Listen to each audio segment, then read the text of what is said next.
who in your wisdom and goodness have appointed the offices of leaders and county assemblies for the welfare of society and the just government of the people. We beseech you to behold with abundant favor as your servants, whom you have been pleased to call to the performance of important trust in this republic. Let your blessings descend upon us here assembled, and grant that we treat and consider all matters that shall come under our deliberation in so just and faithful a manner as to promote your honor and glory, and to advance the peace, prosperity, and the welfare of our country, and of those whose interests have been committed to our charge. Amen.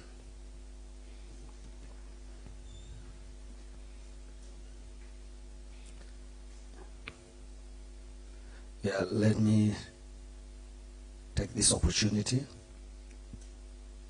to introduce the members of the Appointments Committee and also other members who are not in the committee but they are here with us present. And I also want to believe the gentleman seated before us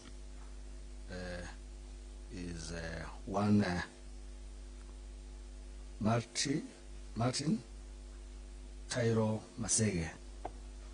Yes, Chair. Okay. Martin Tairo Maseghe. Okay. So I don't want to introduce the members to the wrong person. That's what I have to confirm. So my name is Wisdom Moburi.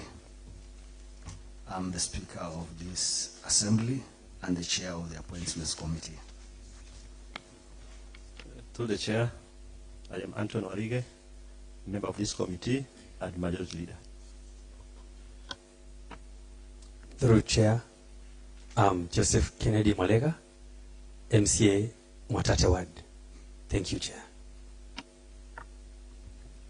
Through the Chair, I'm Constance Mondawiro Shungula, a member of the Appointment Committee. Through Chair, I'm Bryson Mwambi, MCA Sagala Ward.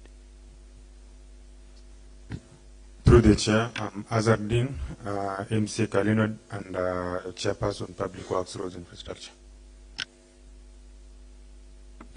Through the Chair, I'm Newton Kufuso Salim, MCA of Shusha Ward and Minority Leader. Thank you, Chairman. My name is Dorcas Mlungu, a member of this committee, MCA Ronga Ward and Minority Whip. Thank you, Chair. My name is Lillian Mongoi, nominated MCA.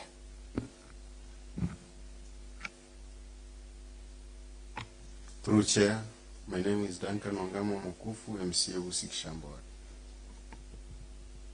My name is Peter Shambi, Chairman Implementation Committee and nominated MCA, member of the Public Works Committee also. Thank you, Honorable Chair. My name is Rose Sariki, nominated MCA. Thank you, Chair. My name is Rose Shingira, special elected.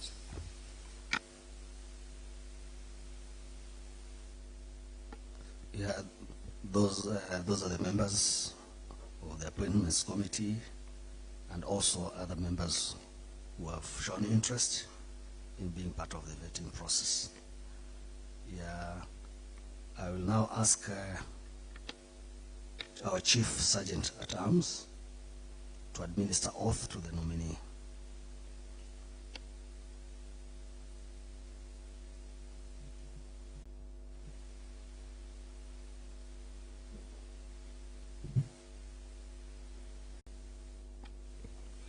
Yeah. Architect Maseghe, you're most welcome, and I want you to feel free, and congratulations for being nominated for this position. I'll start by asking you the first question. Can you tell us about yourself, specifically on your professional experience? Thank you, Chair. Maybe before I introduce myself, two observations. One of them is that from where I'm seated, I'm unable to see the honorable members' mouths because the barrier covers the mouth downwards. So it's very difficult to tell the impression they're making when they're asking questions. So I would like maybe as they ask, they elevate themselves just a little bit so that I'm able to see. And then secondly, today is International Women's Day. So I'd like to take this opportunity to wish all the female or the lady MCAs that we have, all the ladies in the gallery. My parents, my mom and my aunt are also part of the people in the gallery. And I believe quite a number through the live transmission. My wife, I forgot to wish her earlier today, so I'd like to wish all of them a happy International Women's Day. So about myself, my journey started 38 years ago. I was born in Mwatate, went to school in Mwatate Primary. I cleared my class 8 in 1997 and qualified to join Kenyatta High School between 1998 and 2001. After clearing my secondary education, I didn't perform as I had actually anticipated because my initial ambition was to join Mangu High School. I've always had this dream of becoming a pilot. I think all kids, as they grow up, they want to be pilots. But I missed the entry marks for Mangu High School. Just a few, I think 5 or so marks. But I joined Kenyatta High School. And in Kenyatta, I was privileged to meet our then technical drawings teacher, the late Mr. Mdamu, who sort of triggered my interest in architecture. So one of the subjects that I pursued in high school that helped me shape my professional journey was drawing and design. And my high school went on up to 2001 when I sat my KCSE. I did reasonably well and qualified to join the University of Nairobi, their program in Bachelor of Architecture. In between the time that I concluded my secondary education, during those days we used to wait for about 2 years before joining the university. So I didn't want to stay idle, so I commenced a course in accounting, certified public accountants course. One of the reasons was that my sister was also pursuing the course, so I thought that maybe it's something that I could also do. So I pursued the course up to until when I joined the university. That was in 2003, to start my degree course in architecture. So by that time, I was fairly advanced in the CPA course. So in between my university study, I managed to conclude. By the year 2005, I had concluded the entire Certified Public Accountants of Kenya certification course. I proceeded with my university education and graduated in the year 2009. And in between my university education, I did a bit of work. I worked in an audit firm called Apollo and Associates. Tried my hand in auditing and accounting. I think at that point, I sort of felt like this is not my thing, and focused entirely on architecture and design. So later, as a student, I also worked with an architectural firm called Morphosis Limited. I think maybe between 2006 to 2008, and then I graduated in the year 2009. And after graduation, I joined a consultancy firm called Triad Architects. So Triad Architects is actually the largest architectural practice in Kenya that has been in existence for the last 60 years. The firm gave me quite a lot of good experience that shaped the person that I am today. First of all, they immersed us into sizable projects, because mostly you'd find a lot of firms would work on small projects, small residential projects, medium-sized projects. But at Triad Architects, I had the opportunity to work on large-scale projects that were worth billions of shillings. Secondly, the firm was also ISO certified. And when you're working with ISO certified organizations, especially the ones that take the ISO practices seriously, you get to learn a lot in terms of how to be effective and efficient in your whatever profession that you're in whatever work that you're doing. And I'll give an example that while working there, especially during ISO audits, the auditors would come and try and see how is it that you do your work efficiently and effectively. They would pick an element like, say, an email that you've received from a client. And then they would ask you, when did you receive this email? And show us that email. And when did you respond? And how did you respond? Are they asking for information? Did you respond by giving that information? And they would audit how long you took either to respond or to give that information. So it really instilled in us that level of efficiency and effectiveness in terms of delivering of projects. And while there, I was also privileged to work on some fairly large-scale projects. And one of them that we had started working on at that time when I worked there, which is coming to fruition now, is the master planning of the Northlands city in Ruiru. It is being handled by the company. So I worked on that project, among many other fairly big projects. Also, while at the farm, I got an opportunity to travel because the farm had projects in Tanzania, in Uganda, in Rwanda. So we did quite a bit of work within the regional offices.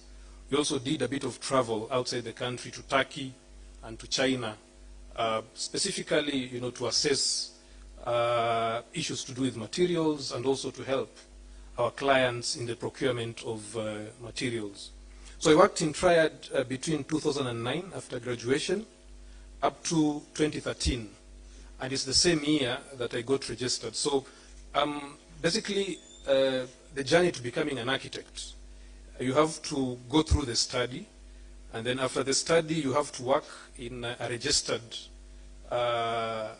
professional firm that has registered architects for at least 2 years. And after that, then you go and sit a professional exam that is administered by the Board of Registration for Architects and Quantity Surveyors. Once you pass that exam, that is when now you're allowed by law to call yourself an architect. So I worked in Triad between 2009 to 2013, and I left Triad, and at that point I started my own practicing firm. The firm is called Architecture Kenya Design Workshop. So it is currently a medium-sized architectural professional firm based in Nairobi, and you handle quite a number of, an array of projects. And over and above that, in 2015, I joined the Technical University of Kenya as a technical professional practice fellow. What they did is that at that time, the university introduced a system where practicing professionals are brought into universities to try and create the linkage between the profession and the academia. Because at that point, there seemed to be a disconnect between what students were learning at the university and what is actually happening in practice. So the university was trying to create that linkage, and we were brought in because of what we had done within the profession. Also in 2018, I served briefly as the chair of the municipality of Mwatate. My tenure, it's something that I don't usually like talking about because it wasn't one of my best professional moments. It was my colleagues in the caucus of municipality chairpersons, of which I was the secretary. They used to joke that I was the shortest serving municipality chairman in Kenya. But I had a short stint, and while we were there are quite a number of things that we had tried to bring about in terms of organizing and planning Mwatate as an urban area. And beyond that, also professionally, I've served in the Architectural Association of Kenya as a council member and secretary. Also, in the same breath, I've been a council member of the East African Institute of Architects, of which I also served as the secretary. And over and above that, I have a lot of interests within the county of Taita Taveta and Mwatate, to be specific. I run a construction company on the side of my architectural practice. And also, we have a real estate company that we have that has invested in a bit of real estate within Taita Taveta County. So, in a nutshell, that is who Architect Martin Tairo is. Thank you. Okay. The next question I'll ask you. Also, we have 1 hour with you. Try to be straight to the point. I can see you have a lot of information, which we'll also want to hear, but just be brief. Okay. Tell us about your experience in the fields of preparation of bills of quantities, inspection of civil works. Will you remember? Yes. Okay. Electrical installations and quality control, and the transport systems. Great. Yeah.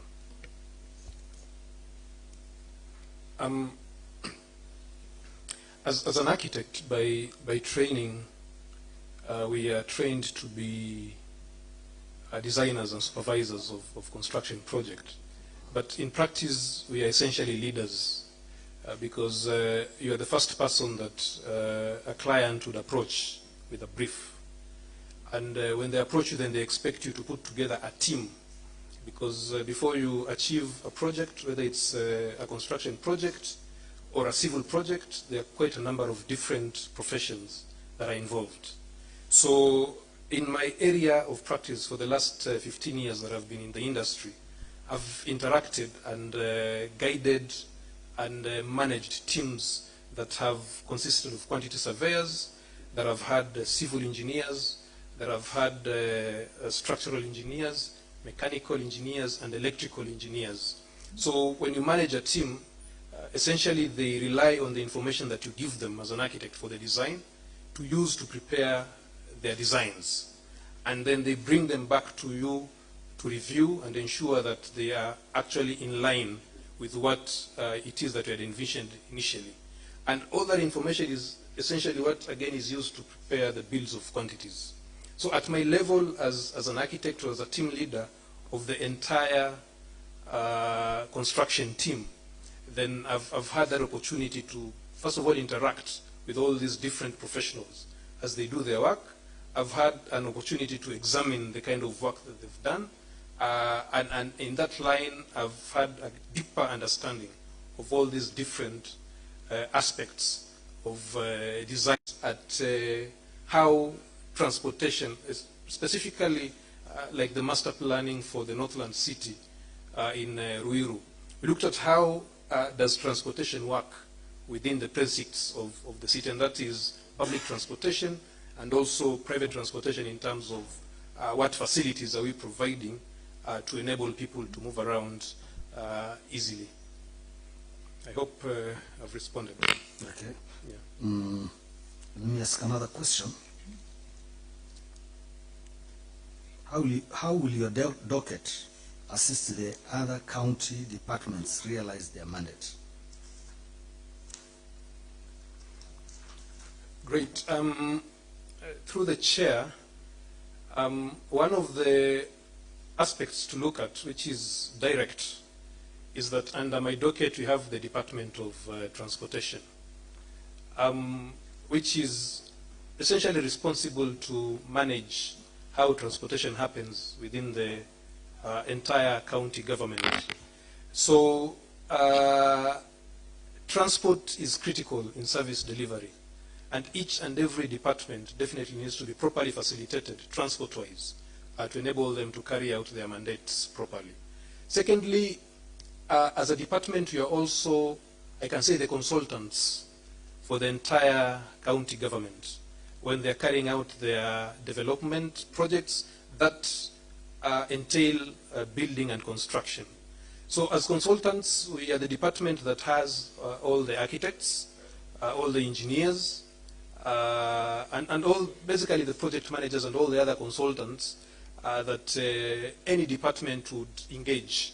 For instance, if the health department intends to put up a facility that has a construction aspect, so we are the department that would design the facility, that would prepare the tender documentation, the bills of quantities, before we forward them to the procurement wing to proceed with the process. So those are some of the two areas where I see us as a department giving for support and facilitation to all the other departments within the county government.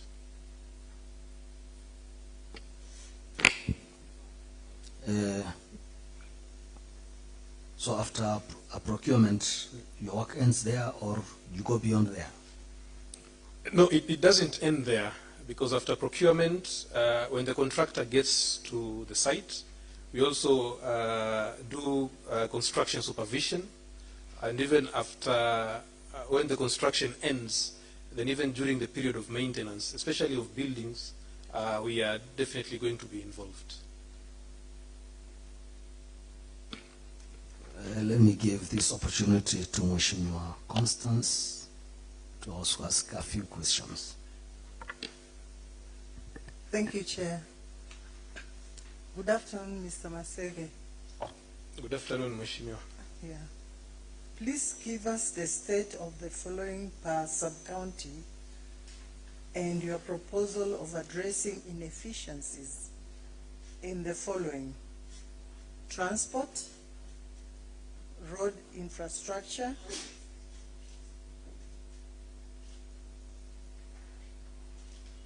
the quality of construction work.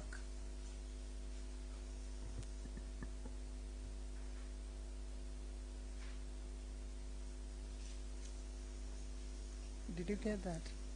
Yes, I did. Thank you, Mheshimiwa Constance. I'll start with transport. Transport within the county, in my view, it has two elements. There's the element of the internal transportation for the county government. I would not be able to sort of give an accurate status report of the same until I get in and then get some of these reports on what actually is on the ground. But the other aspect, which is public transportation, this is something that I get to use even when I'm not within the county government system. And in terms of public transportation, there are three aspects. The first one is air, then we have the rail, and we have the road transportation. So in terms of air transportation, I believe there's an issue. We have an airstrip that is unused, unutilized. And from my research, I've been informed that there's a certain bit that the Kenya Airports Authority needs to engage, and then there's another bit that the county government needs to engage on. and so that we operationalize the Voi airstrip. So that is one of the issues that I'm going to pick up when this Honorable House finds me fit to lead this docket, and try and see where is the issue. Is it a budgeting issue, and have the funds been budgeted for, and what work needs to be done to enable that air transportation to happen. In terms of rail transportation, largely done by the national government, through the SGR, but we recently saw the efforts that His Excellency the Governor had put to try and see how the SGR can serve the people of Taita Taveta County better, and the result was that the express train now stops in Voi, which I feel like it's a big thing, and we look at means and ways of trying to enhance that. We have an old railway line going to Taveta. We'll try and see and engage the relevant agencies to see whether that can also be revamped as an alternative means of transport. Road transportation, because our county is rural in nature, public transportation at the moment is not yet fairly well developed, because the number of matatus are not that much, and then of course you have the buses that ply through the highways. But one area that has bigger potential for us to look into is the area of boda transportation, because I don't have the statistics, but by just looking at it, I feel like majority of our people actually use bodas as a means of transport. And as a department, it would be upon us to ensure that this means of transport is safe for our people. How do we reduce occurrences of accidents? How do we ensure that the people who are actually riding these bodas are, well qualified, they have the skill to do that. And then you'll also facilitate them, like ensuring that they have proper sheds where they can wait for their customers, and support them in whichever way that we can, because looking at it, that sector to me looks like one of the areas where we can have some potential for gaining a bit of revenue through the department, and gaining it through, I know this is something that is not usually discussed and sort of officialized, but I know in many government agencies you'd find things like fines. It's like a line of revenue, but as we try to instill discipline to ensure that these people follow the laid down guidelines and principles, then we use fines to try and achieve that. And that can also be like a line of revenue. Over and above that, I think we should be able to discuss with the other departments, like the Department of Finance, in terms of how can we see other revenue potentials for a sector like this one. That was, I think, transport. In terms of road infrastructure, there's definitely a problem. And a problem, I believe, in terms of how we do things. I've seen roads that are built, and by the next rainy season, then they are washed away. And to me, it seems like it's an issue with how we carry out these projects. One of them, and this is just off my fingertips, is that the way budgeting for the roads is done is an assessment is made, a design in terms of how the road is to be built is done, and a bills of quantities is prepared. And then from that bills of quantities, then the department uses that as a budget item as they bring their budgets either to the county executive committee and later to the county assembly. the problem arises when I believe there are priorities, especially when, for instance, the budget committee is reviewing the budget. But you'd find that a road that was supposed to be built, for instance, at 10 million shillings, it is allocated a budget of 5 million shillings. So it becomes difficult. If it has to be done, then it means something has to give. But I believe it is not the best approach in terms of working out on our projects. And this also goes, Mheshimiwa, also to the construction projects. Because you'd meet someone who tells you a classroom should cost 1.5 million shillings.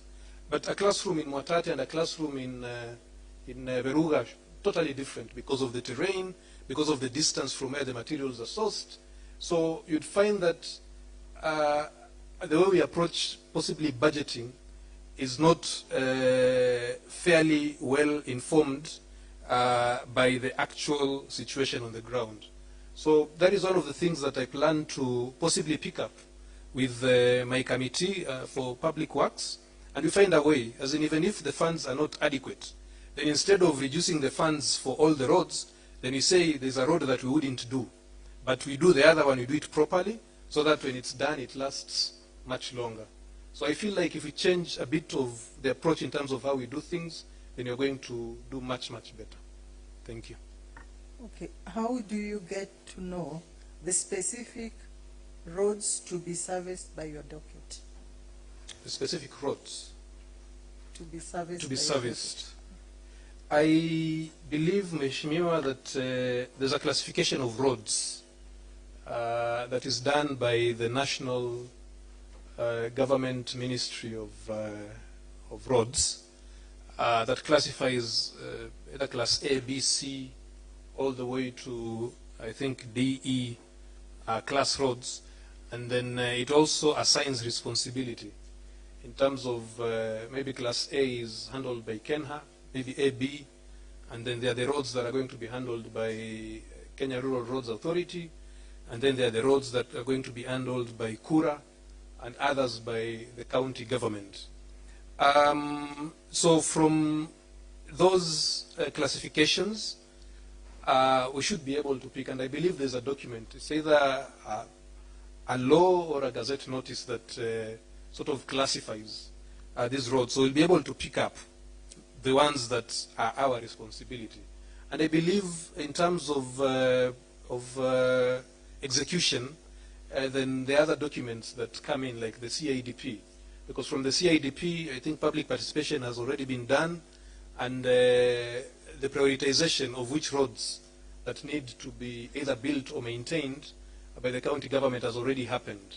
So borrowing from the classification of the roads, knowing which roads need to be done, and the CIDP, then we should be able to know which roads really fall within our responsibility. But then again, the other thing that I would wish to pick up on is I would like to work with the Department of Lands of the county to try and map out the entire county and sort of create a master plan that shows where all the roads are and how wide they are. Because I've seen, if you go to some places in Voi, like there's an area that is fast growing, Kasarani, Birikani, you'd find people have done quite a bit of construction, but the roads are very narrow. Even two cars cannot pass each other. And then I'm asking myself, because when we are getting into the building of roads and the classification, there's a certain width that a road ideally should be. And some of those don't fit into those categories. So we'll work closely with the Department of Lands and try and see how are we able to sort out that issue, so that when we put up roads, then we are doing roads that fit within what a description of a road should be. Thank you.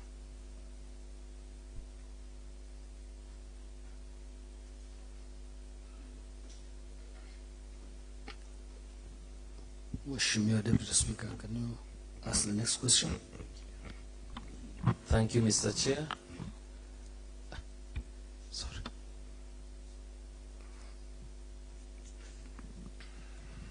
Thank you.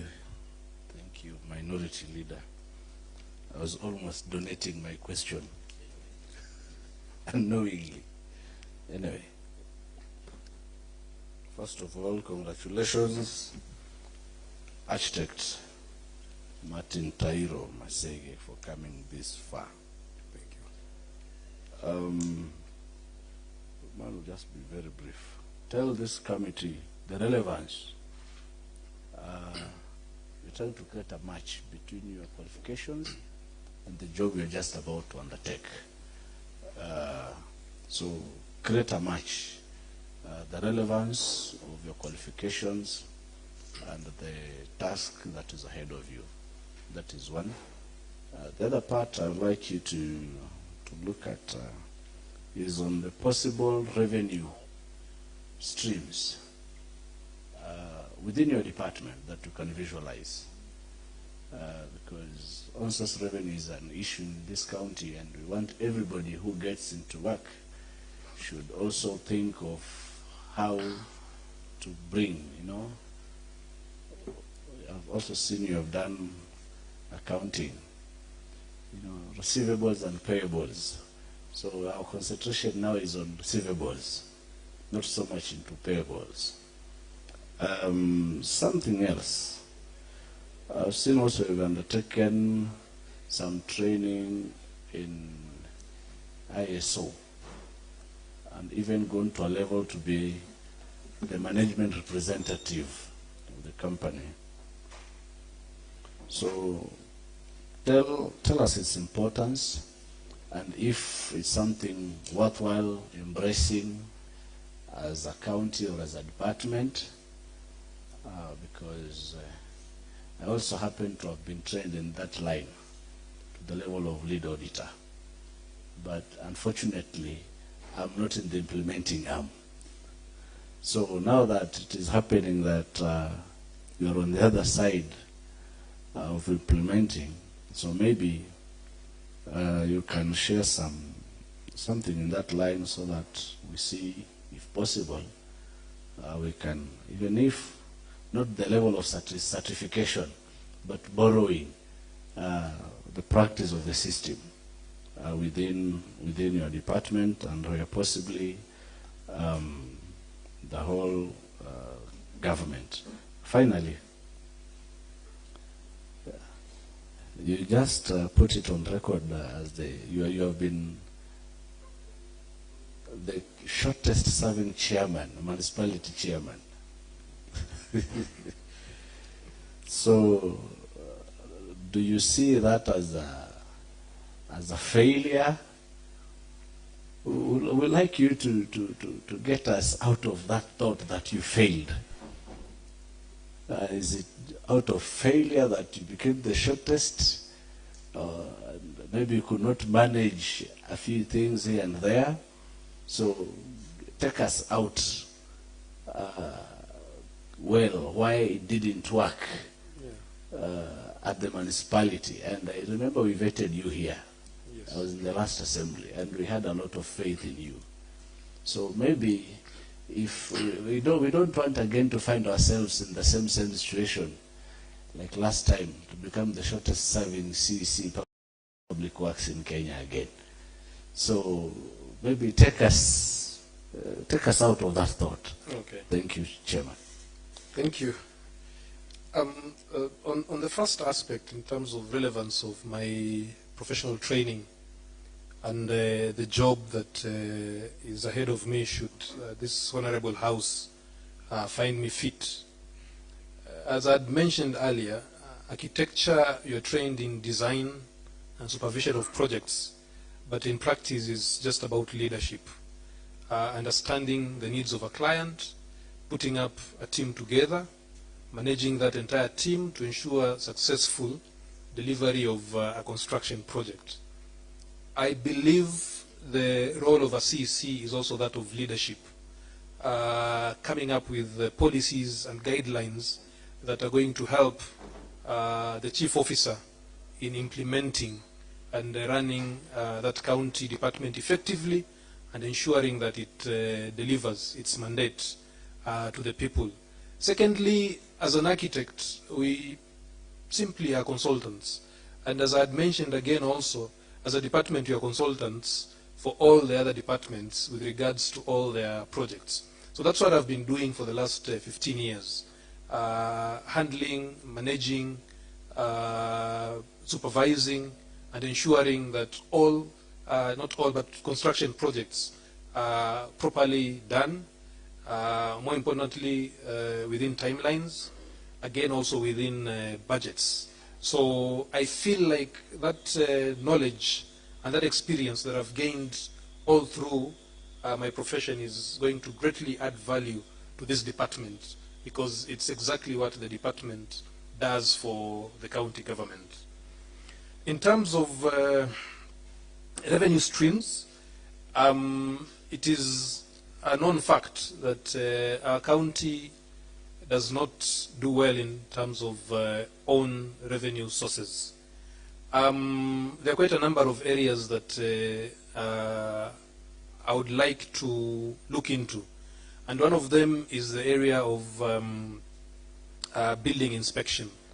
I know the permitting of construction happens through the Department of Lands, but the personnel are domiciled in the Department of Public Works, because that's where we have the building inspectors, we have the architects, and we have all the engineers who are involved in the field of building and construction. So as a department, you're going to enable that building inspectorate to ensure that we supervise whatever it is that is happening in the entire county in terms of building and construction, in terms of ensuring that they're properly permitted and also ensuring that they're properly constructed. From that aspect of permitting and inspecting of buildings only, I see a huge potential as a source of revenue. The other aspect would be in transportation. I spoke briefly about the borders, how we can try and facilitate them, and then we see what potentials they're going to give us in terms of are we able to get some revenue from them, whether it's through direct registration or taxation, or through fines, as we try and ensure that they follow the laid down laws and guidelines. The other thing within transportation is to see how we can tap into the highway traffic. And one of the things that I would possibly see as an opportunity is coming up with like a bus stop, a proper bus park off the highway, where we can have a policy that you cannot pick and drop passengers anywhere along the highway. You have to get into the bus park, and also find a way now, because we've created that facility where buses can come in and get passengers. Then we see how we are able to get a bit of revenue from them. In terms of projects, development projects, one of the biggest opportunities that lies ahead of us is the opportunity for public-private partnerships. The government, the national government, has taken leadership in that and really focused on that aspect, because the funds that we are getting, even the development funds, which currently stand at I think maybe less than 2 billion shillings, might not be adequate to give us the kind of development that we wish to have. So we're going to look at what areas can we engage private partners, how can they bring in their money, and how can they recoup it after they've invested. And we just sit and prepare solid proposals, and we'll basically work very closely, I think, with the recently set up the Tataveta Investment Development Corporation, and we see how we can raise funds to carry out our projects. On ISO, Mheshimiwa, I'm glad that you have quite a bit of knowledge and experience on the same as an auditor, and just to sort of highlight, some of the issues to the other members of the House, is that ISO improves service delivery to the people.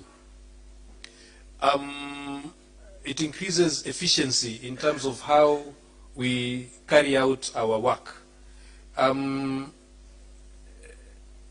How we are going to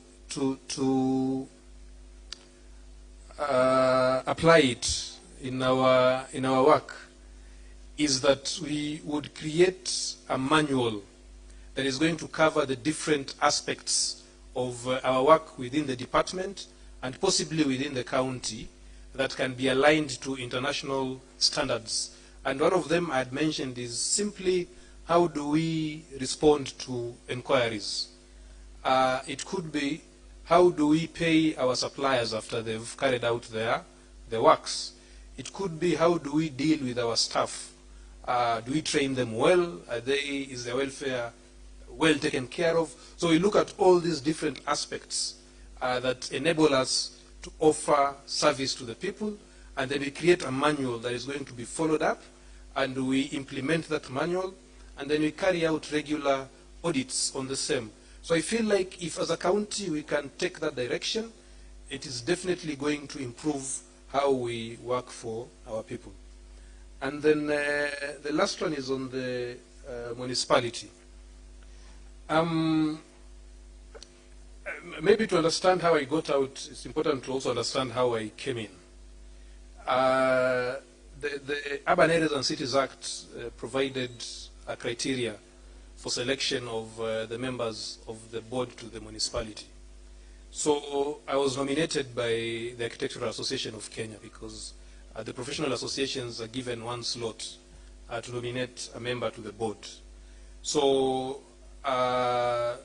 the county government did not have any leverage or any flexibility in terms of who joins the board. The chair of the municipality again is also elected by the other board members.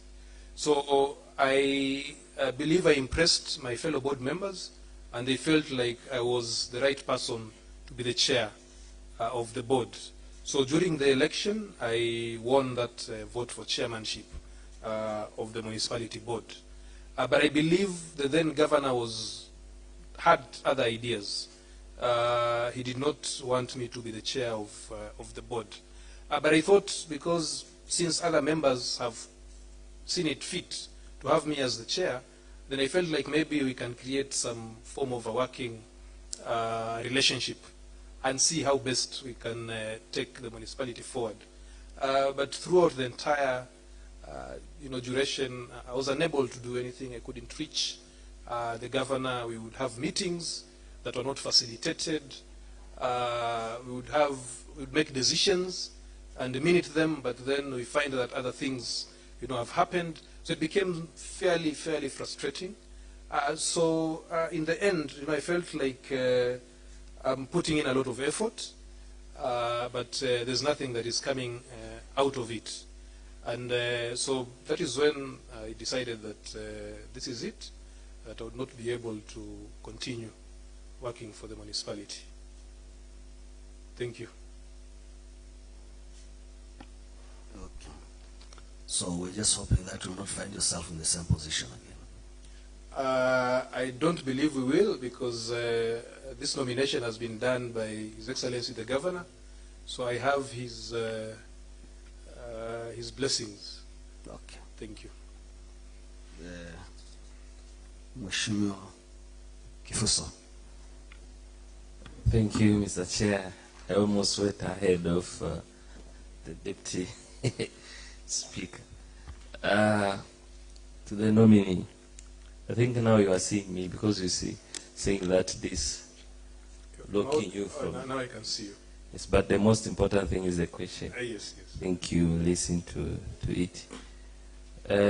As an architect, you must have learned or devised new ways of doing constructions, especially that of buildings, what kind of roadworks and civil construction do you consider to be cost effective for this county? I repeat, you being as an architect, you have learned or devised new ways of doing constructions, especially that of building buildings. What kind of roadworks and civil construction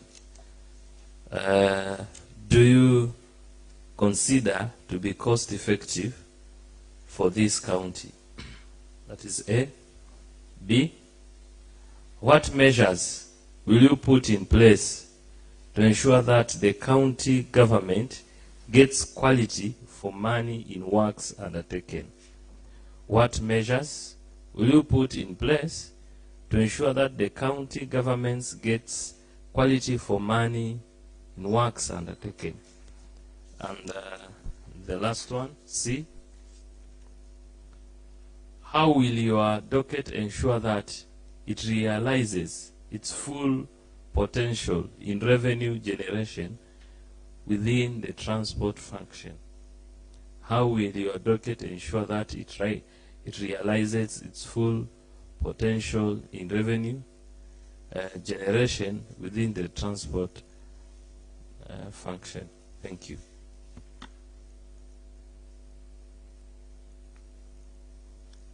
Thank you, Honorable Kifuso. It's interesting that the cost-effective ways of construction are actually not new. These are the same ways that our great-grandparents used in construction. From my experience in building and construction, what I realized as a major determinant of the cost is the cost of logistics.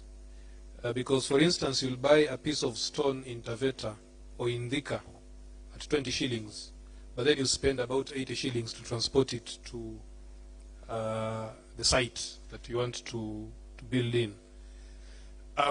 So, in terms of reducing the cost of construction, what we need to try and see is, can we have construction methods that mainly utilize materials that are found within the place where the projects are being undertaken. For instance, if you don't have to transport your maram from very far, if you don't have to transport your ballast from very far, and your stone, then it lowers by a great margin the cost of that project. The issue usually arises because of the standards that have been put in place. A classroom, for instance, they would say that there's a policy or there's a guideline that states that you have to use a certain stone, maybe 200 millimeter or 9 inches from Taveta. Whereas I've grown up in Mwatate and I've seen houses that have been built by soil bricks that have not even been fired, okay? And they've used soil and water as mortar, not cement. And those houses have been in existence since I was born for the last 30 years. They've gone through several 40 seasons of rains and sun, and they're still standing, and they're in a good, in a decent, might not necessarily be perfect, but in a decent condition. So in terms of what as a department would do, is would do a bit more research, because I believe once new materials have come, once we've seen cement, and in our minds we feel like, you know, for a building to be permanent, it has to be built with cement. It has to be built with concrete and stone. So we'll do a bit more research on the materials that people have been using since time immemorial.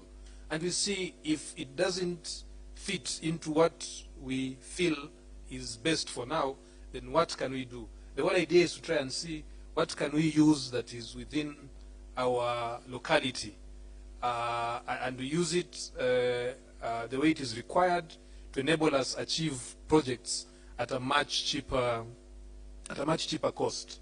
So that would be one of the ways in terms of ensuring cost effectiveness. The other way is just efficiency in the processes.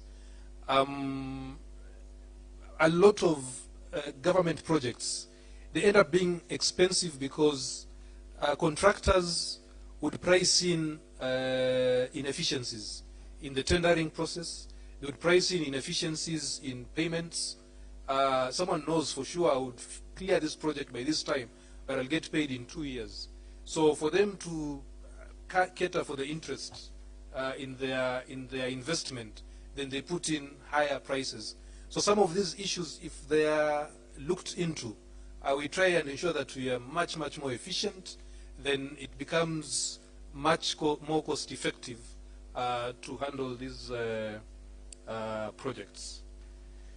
In terms of ensuring that the county gets quality for money in the works undertaken, for me, I believe the crux of the matter lies in supervision.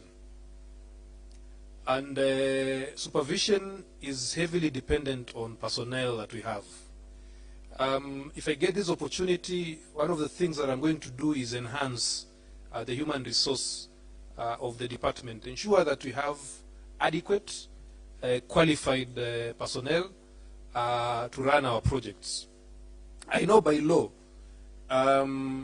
the conditions of contract recognize a registered professional as a project manager in a building and construction project. If it's a roads project, it has to be a registered engineer. If it's a building project, it has to be a registered architect or a registered quantity surveyor. But I know as a department we are lacking in that. We have quite a number of engineers, but I know they are not registered engineers. So essentially it's like what has been happening is like an illegality, because the law only recognizes registered professionals. So what we'll do is we'll try to ensure that these staff that we have are properly facilitated to get their registrations in order. We'll ensure that the staff are trained regularly in terms of how they can supervise and manage projects and ensure that we get very good quality projects that are going to be value for the money that would be invested. And the other thing would be to create some level of responsibility in terms of how things are done. Just have a proper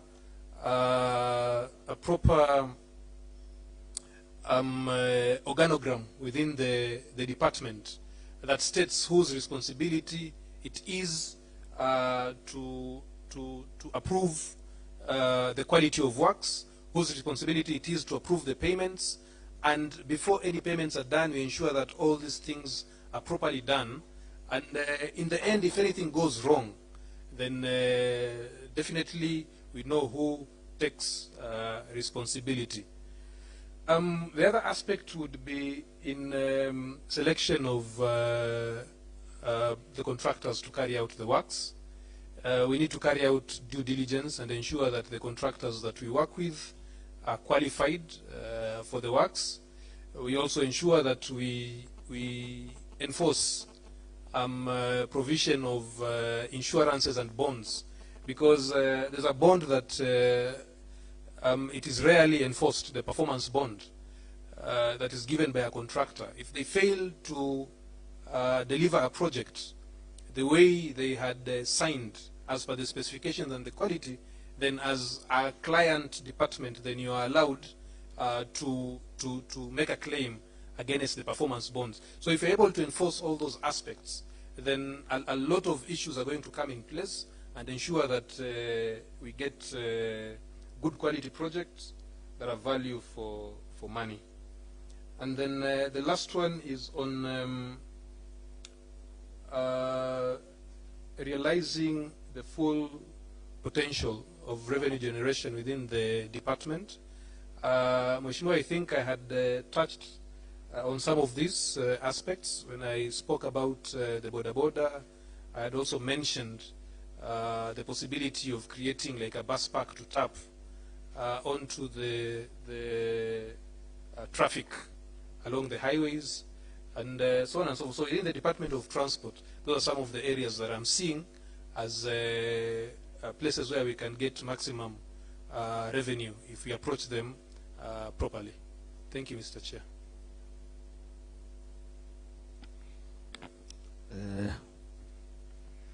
have very little time. You have 2 questions, so you have to plan it properly so that we don't cut you short. Mheshimiwa Dorcas Mlugu. Thank you very much, Mr. Chairman. I think this week has been a week of confessions, because yesterday we had a serious public servant confessing about issues that were done in the last regime. And today we are having another one here also confessing what had happened for him to be the shortest serving chairperson.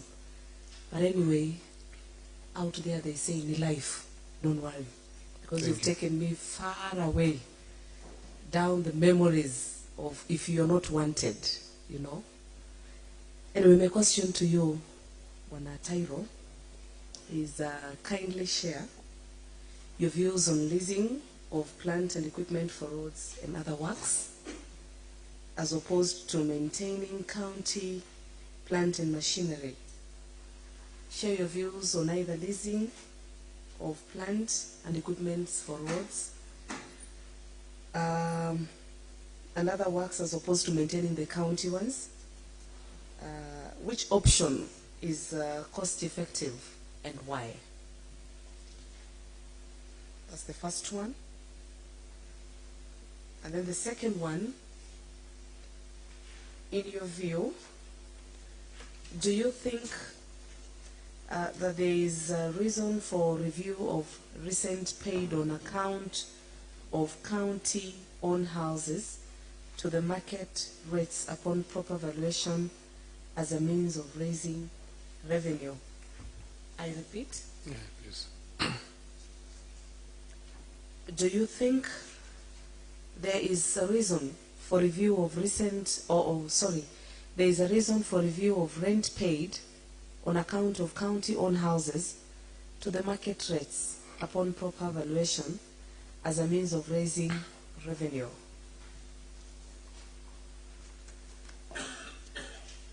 Thank you, Mheshimiwa Dorcas, through the chair. On leasing versus acquiring and maintaining, there are different schools of thought, but for me, I would go with the line of leasing, because as a department, our core responsibility is to offer that service of ensuring that roads are properly constructed and properly maintained. When you lease, there are a lot of efficiencies. The first thing is that, first of all, you don't tie up a lot of your capital in acquiring these machineries and equipments that are very expensive. Secondly, issues of breakdowns and maintenance would not fall under the responsibility of the department. So if a machine breaks down today, it's the responsibility of whoever we've leased the machine or equipment from to ensure that the works continue as per the agreement that we have had. This aspect of acquiring looks attractive initially because when machines are acquired, they work fairly well and they seem efficient. But the moment they start breaking down, you realize that even acquiring a very small element like spark plugs for a vehicle, they require an entire process of tendering as per the Public Procurement and Asset Disposals Act. So it becomes difficult. Even that's why you find that a machine breaks down, then it takes a whole 2-3 months to bring it back to operation. So as a principle, I think maybe as a county government we need to focus more on what our core duty is, and our core duty is giving that service of construction, especially if this is equipment that is relating to the Department of Roads. So looking at maintenance and construction of roads. If we own, at times it becomes a department of mechanical repairs for some of that machinery and equipment, then it leads to a lot of inefficiencies. So I believe leasing in the long run is the better option. In terms of review of rent paid on account of county houses, again, my view with regards to county houses is that as a department we should not turn ourselves into a real estate wing, okay? And because the investment that you make and the rents that you can charge from county houses, it doesn't make sense. For me, my view of county houses, they make more sense when you give them to county employees, because it means that maybe you are to pay them a house allowance that you don't pay, and it begins to make sense. But still, because we have county houses that are being occupied, definitely we should see how we can review the rents. But then again, because of competition from other real estate developers, it means that we have to upgrade the houses to a status that befits the rent that we want to increase into. Because again, most of the county and government houses, they end up being cheaper because they are not properly maintained. So it's a double-edged sword. I would support a review, but then it means that we have to put up an investment in bringing up the houses to the standard to which people would be willing to pay more rent. Thank you.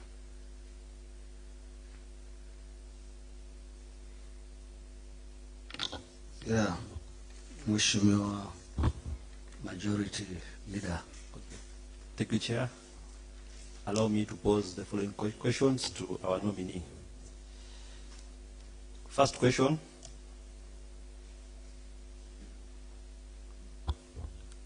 County motor vehicles and machinery are spread across county yards and private garage for repairs. What advice will you have in addressing this challenge and why? County motor vehicles and machinery are spread across county yards and private garage for repairs. What advice will you have in addressing these challenges and why? Next question. Most county feeder roads are in dilapidated state owing to lack of periodical maintenance. How will you mitigate this as a matter of urgency in light of the challenges on availability of county plant and machinery? I repeat again the question. Most county feeder roads are in dilapidated state owing to lack of periodical maintenance. How will you mitigate this as a matter of urgency in light of the challenges on availability of county plant and machinery? The last question. How will you handle your county chief officer if he or she doesn't bother accounting matters of your docket? How will you handle your county chief officer if he or she doesn't bother accounting matters of your docket? Thank you, Chair. Thank you, Honorable Patel. Through the chair,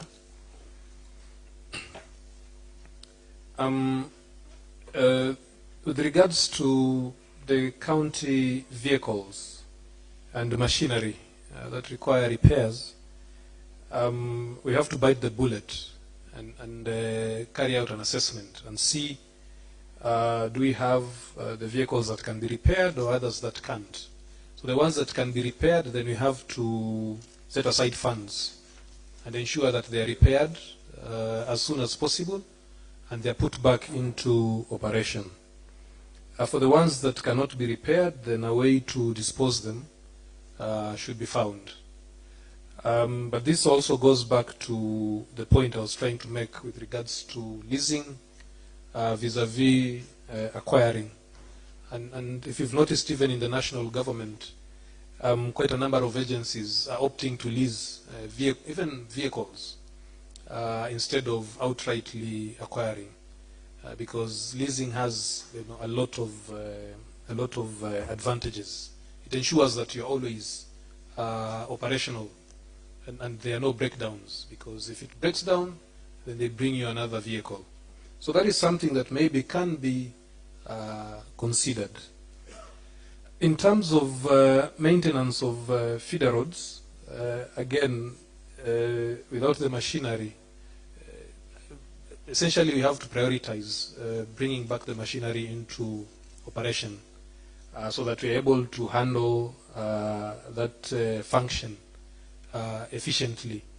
Because the other option would be that we give out contracts to suppliers for maintenance of some of these roads.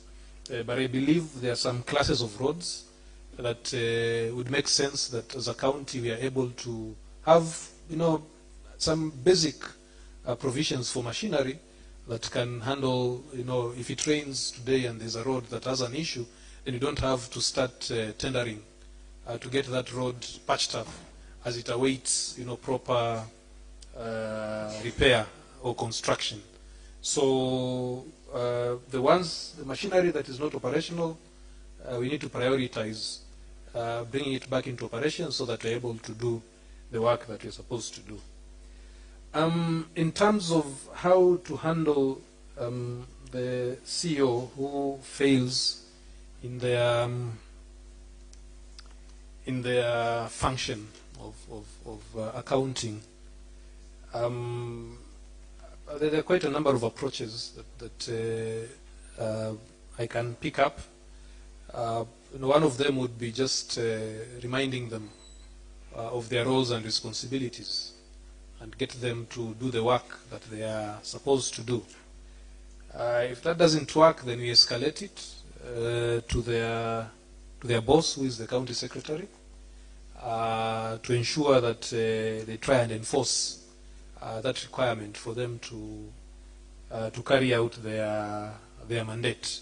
But within that process, definitely there needs to be proper documentation. You need to write letters, if you need to explain the issues to the chief officer. If they are not responded to properly, then when you escalate the issue to the other authorities, then at least you have a trail of documents that you can use to argue your case. So essentially that's how I'm going to handle any issues that arise with the CCO. Thank you.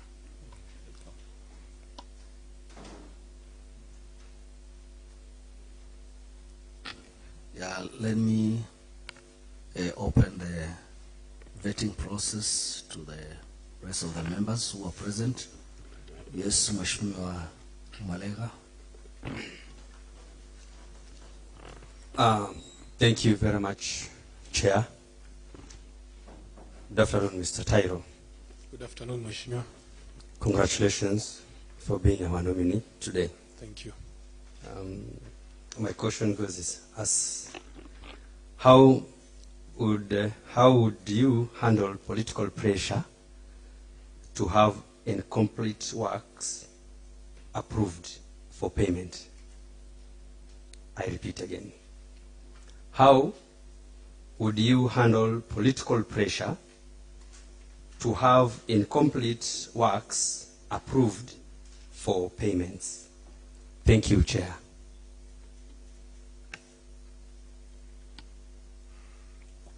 Thank you, Honorable Molega, through the chair.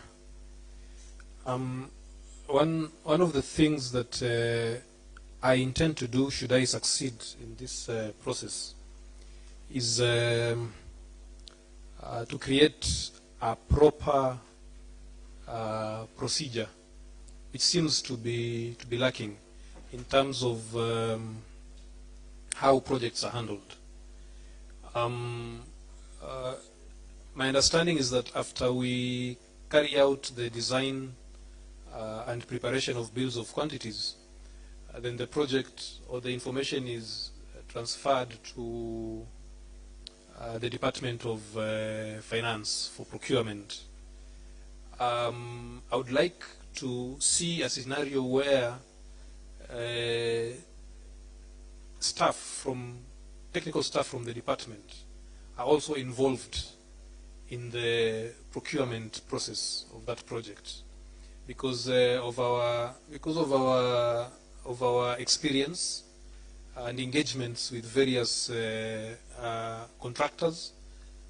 We understand, we know the capabilities of these contractors. And even in my personal projects, in fact, what we normally do is we normally create a tender list because I know a certain kind of project, the contractors who are going to do it properly are listed there.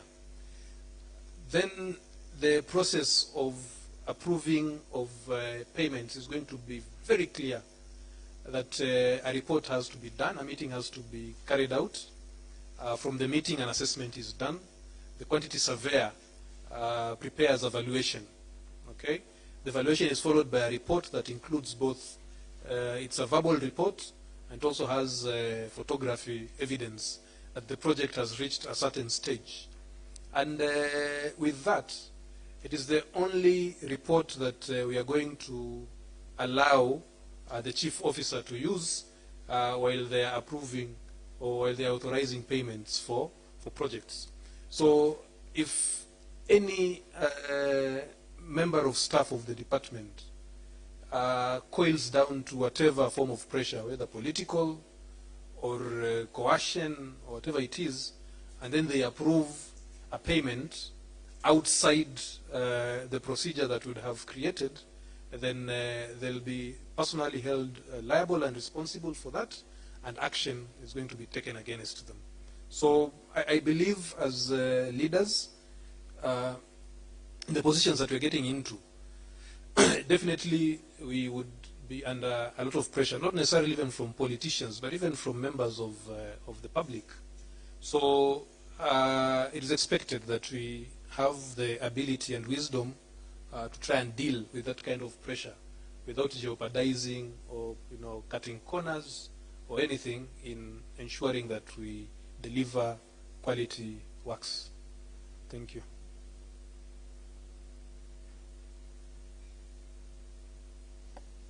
Yes, Mheshimiwa. Okay, thank you. Bryson. Thank you, Chair. My name is Bryson Mwambi Sagalawat.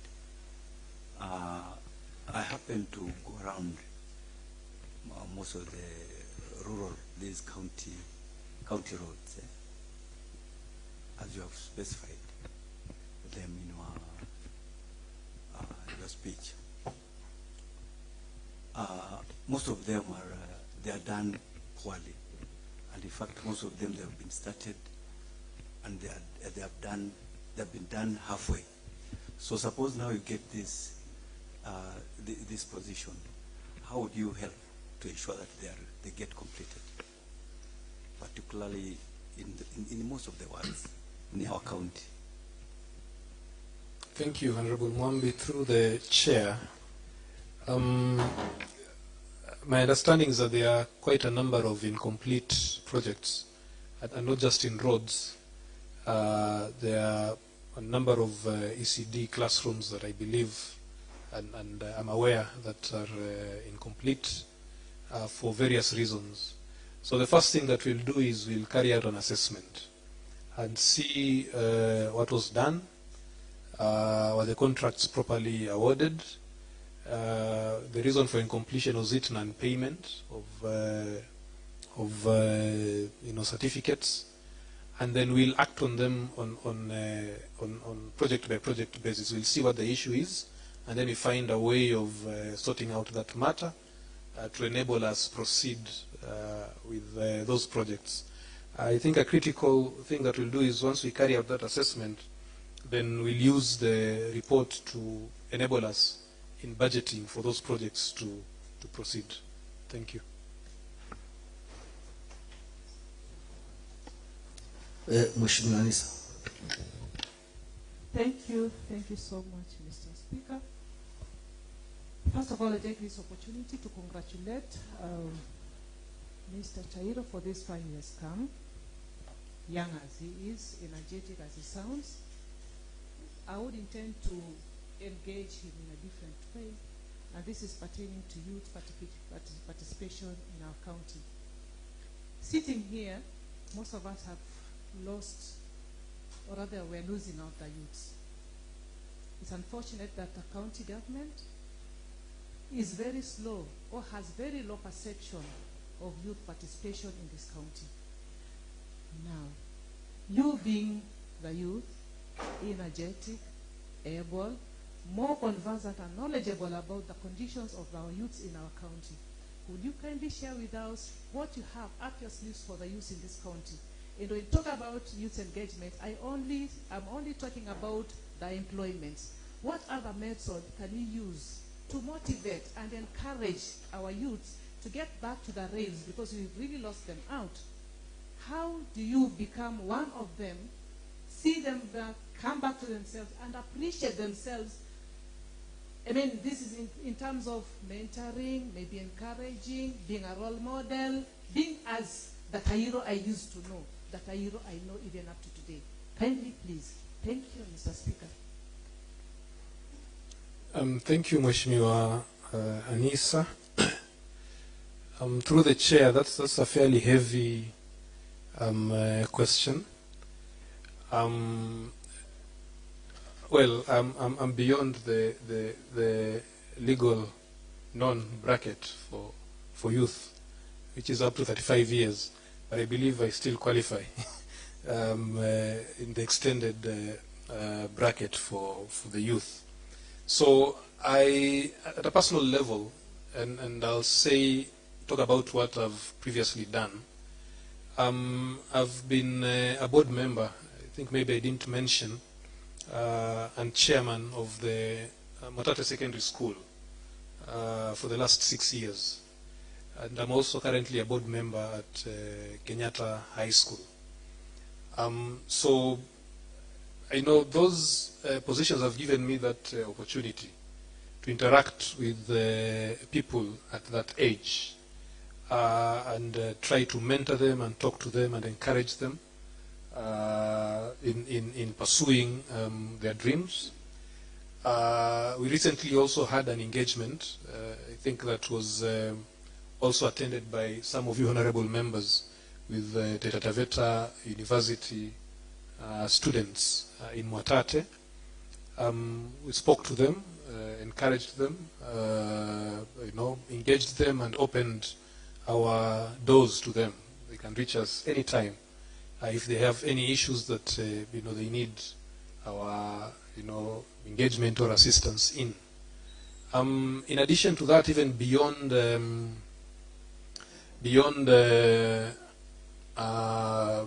students, even young people who would have interest in working with the county, not even directly in employment, but even through tenders and projects. I believe by law there's a certain level of works that is opened up to the young people.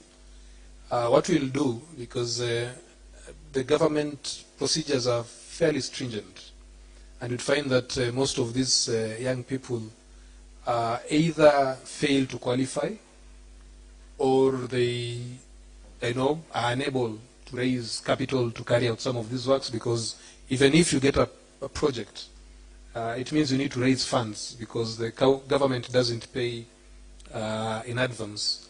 So we'll work closely with them, because we've been there. When we started our construction farm, we were working on small projects. We were struggling even in terms of financing the company. But we learned quite a number of lessons that we can share with them. So even in my position at the department, if I get interest from a youthful entity from Taita Taveta, and I'm feeling like they might be having some challenges here and there, then I would go out of my way to try and ensure that they're able to qualify and participate in the process, instead of outrightly throwing them out because they don't qualify. And I believe that way then we'll be able to create the next generation of people who are able to carry out these tasks, when some of us are, much older. So those are some of the issues that I'm going to be looking at as I pursue this youth agenda. Thank you.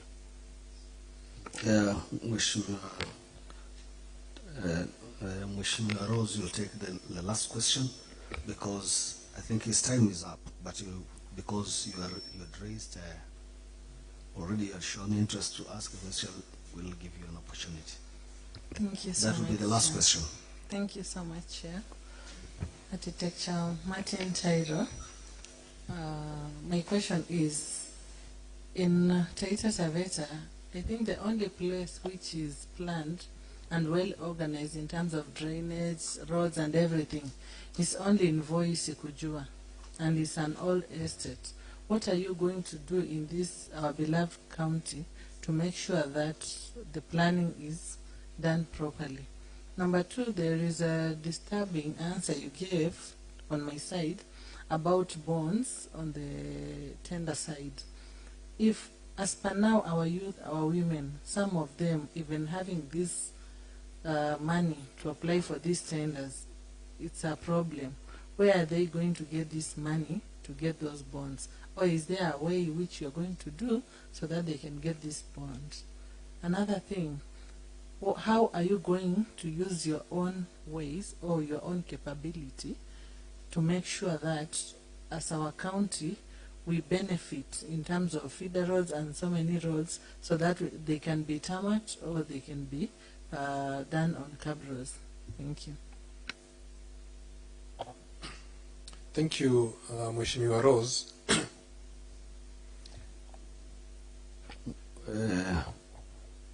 Architect Tairo, you'll be very brief, and then you also give your parting shots after that.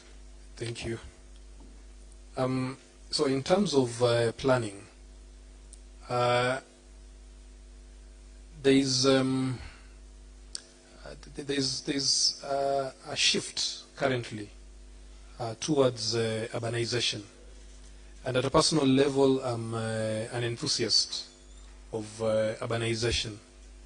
And the shift is made evident even by the direct efforts by government to try and encourage urbanization of areas because when people come and live close together, it becomes easier for you to serve them, to give them security, to give them roads, water, and so on and so forth.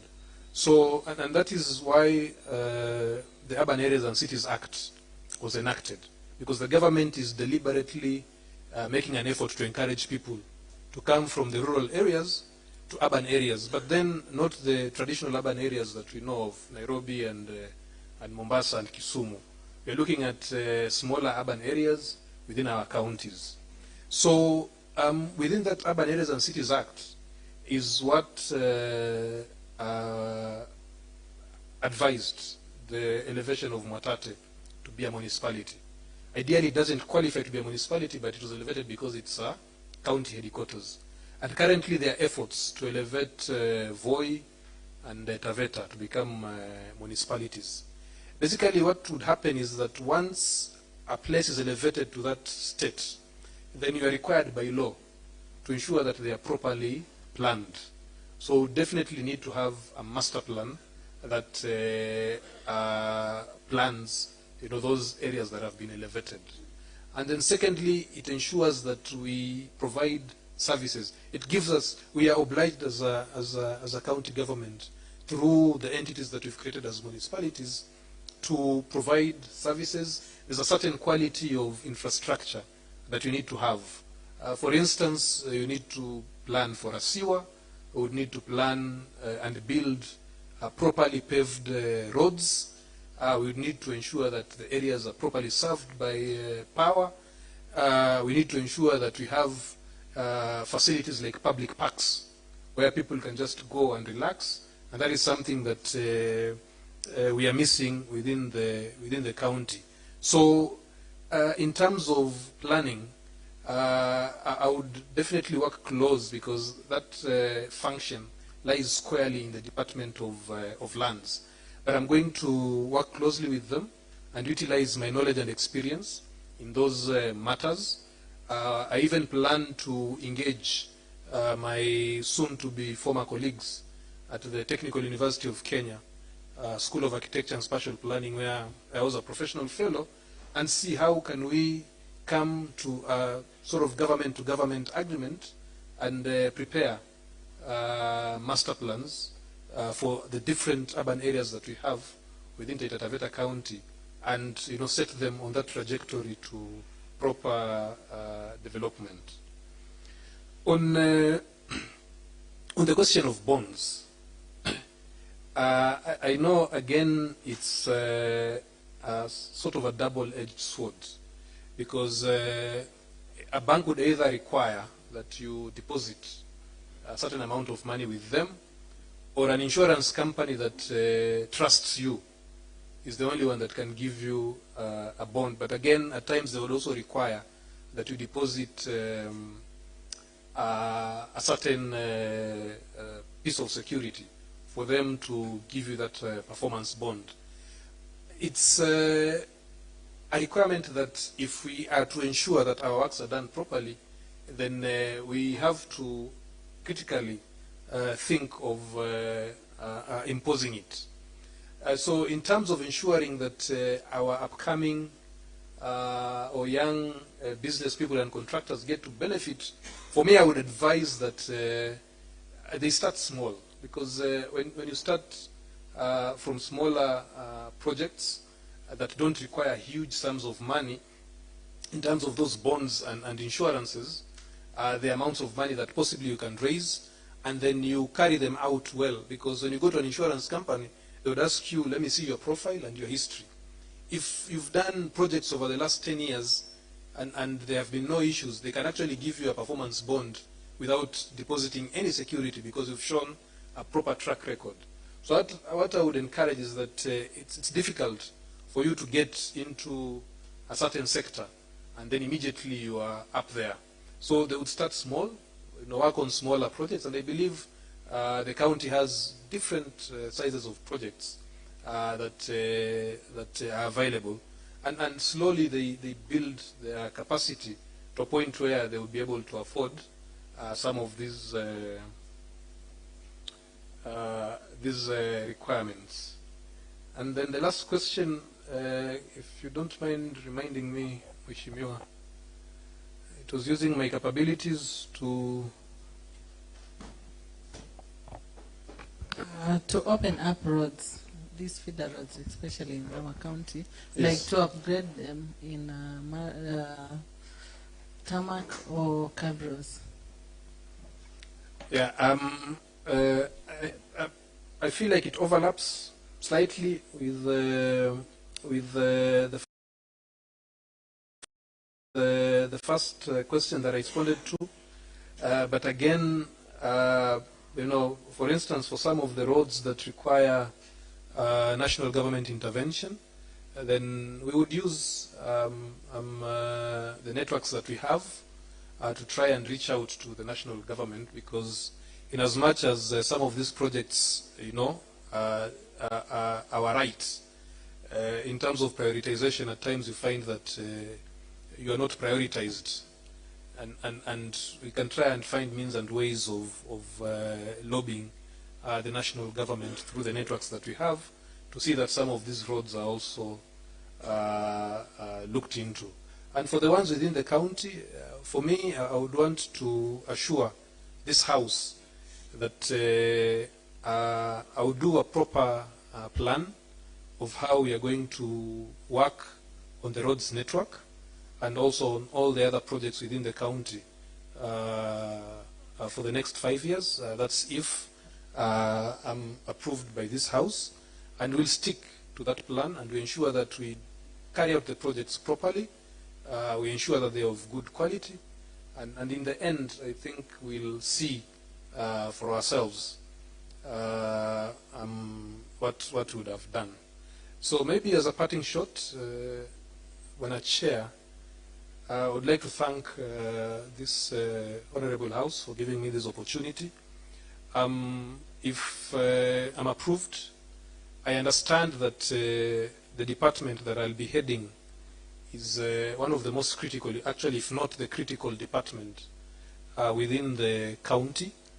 the performance of His Excellency Governor Mwadime would actually be measured by what this department does or does not do.